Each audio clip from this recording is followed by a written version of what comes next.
Venice and indeed large parts of Europe need help. Well, today the European Union proposed a €750 billion recovery fund. Commission President Ursula von der Leyen said this was Europe's moment to get its economies going again. Unfortunately, there is no agreement yet on whether it should be used for loans or permanent grants. I want us to take a new, bold step together. Europe is in a unique position to be able to invest in a collective recovery and a common future.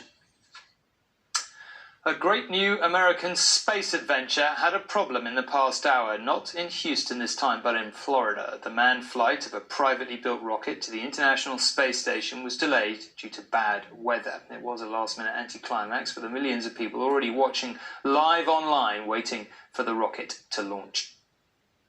In Dragon SpaceX, unfortunately, we are not going to launch today.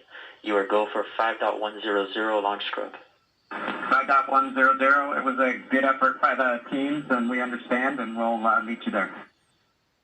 It has been built by SpaceX, the company run by the American billionaire and indeed space junkie Elon Musk. It is due to be the first American rocket to launch American astronauts from American soil since 2011. The plan now is to try again on Saturday.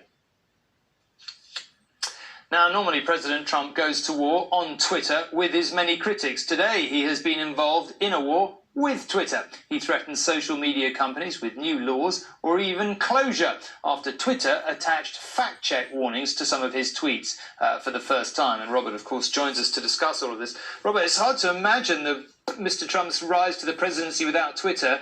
So why did the company intervene, and what's been the president's response today? Well, Tom, Twitter is, of course, this president's favourite platform. He uses it daily, sometimes hourly, sometimes minute by minute, to reach his 80 million followers. And frankly, how to put it politely, Tom, some of his tweets are inaccurate. Sometimes they promote some pretty wild conspiracy theories. And now, for the first time, Twitter has pushed back, putting at the end of one of the president's tweets some guidance to users about how they could actually find more accurate information. Now, this president reacted predictably with fury, unspecifying what action he would take against the company, but he did tweet out, Twitter is now interfering with the 2020 presidential